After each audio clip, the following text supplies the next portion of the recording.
Baik adik-adik sekalian, di sesi ini, di pertemuan kali ini di mata kuliah fikih wakaf kontemporer di tema wakaf orang berhutang.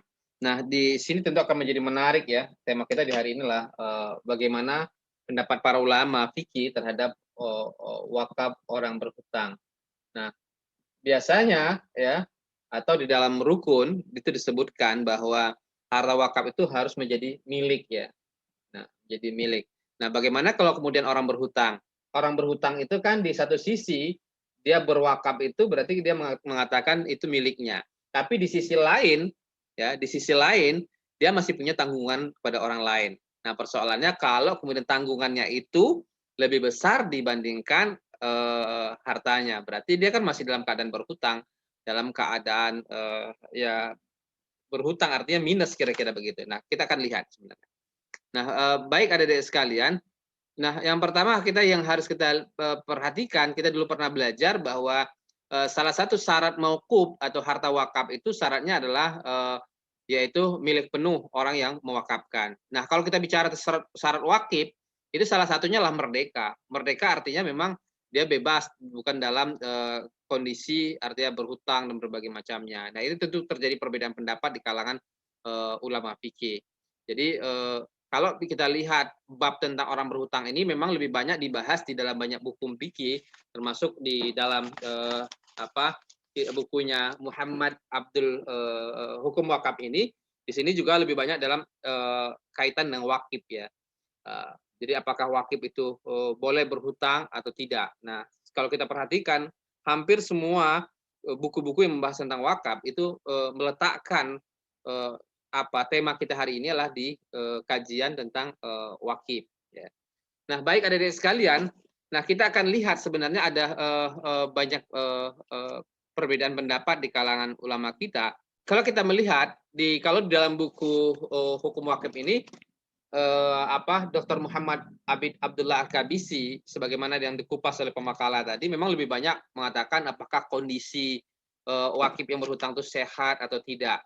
Nah, tapi di buku lain seperti bukunya Wahbah Zuhaili misalnya, kita akan melihat bahwa di sini menjadi menarik bahwa menurut para ulama dikatakan bahwa mengenai keabsahan wakaf yang dilakukan oleh orang yang berhutang atau dikenal dengan kreditur, itu jumhur ulama selain mazhab Hanafi melarang orang yang berhutang untuk mewakafkan hartanya. Karena dianggap belum bebas dan masih tunduk pada hak orang lain. Kita masih ingat tadi apa tadi? Syaratnya wakif itu apa, Dek? Merdeka. Merdeka. Nah, berarti kalau dia berhutang, menurut jumhur ulama itu mayoritas ulama tidak membolehkan. Kenapa? Karena dia masih tunduk pada hak orang lain. Nah, ini menjadi menarik ya. Tapi mazhab Hanafi mengatakan memberikan batasan-batasan bagi orang berhutang jika berkeinginan melakukan wakaf.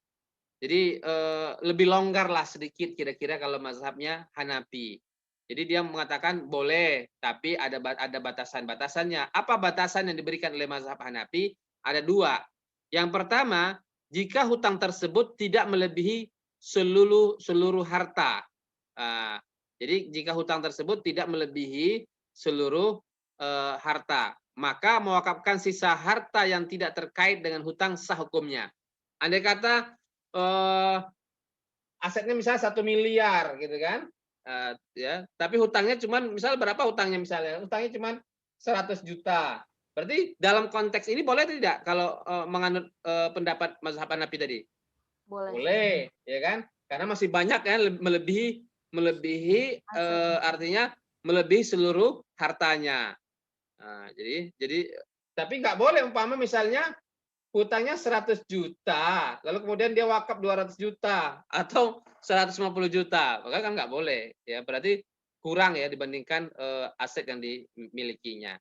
Lalu yang kedua, jika hutang itu mencakup seluruh harta wakif, maka sirat wakifnya ditangguhkan sampai ada izin dari pemberi hutang atau debitur. Nah, kalau yang pertama tadi ukurannya adalah tidak boleh melebihi ya seluruh hartanya, tapi yang kedua, jika itu mencakup seluruh harta wakif ya, maka sirat wakifnya ditangguhkan. Nah, karena masih ingat kita ya bahwa menurut mazhab Hanafi bahwa rukun wakaf itu cuma satu kan, sirat. Nah, jadi siratnya ditangguhkan sampai izin dari pemberi hutang, debitur.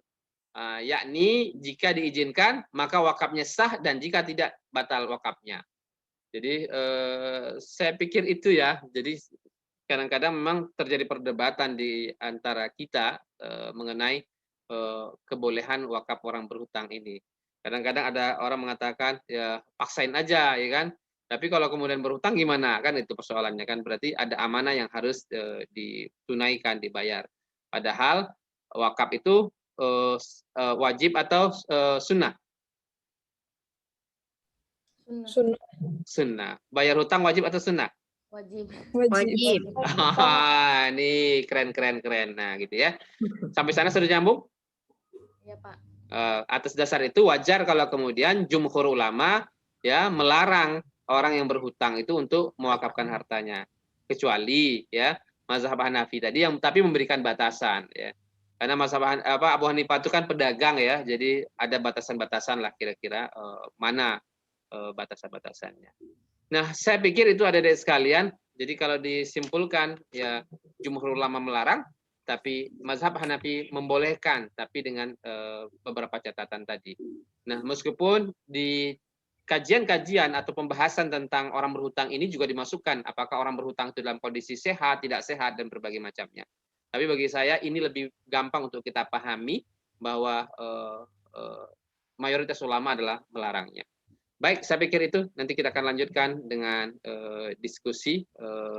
Dasarnya ini menjadi penting sekali. Kenapa penting bagi Pak Endra? Karena tadi wakaf itu sunnah, sedekah itu sunnah, sedangkan bayar hutang hukumnya wajib. Kalau kita dihadapkan pada dua hal, mana lebih penting kira-kira?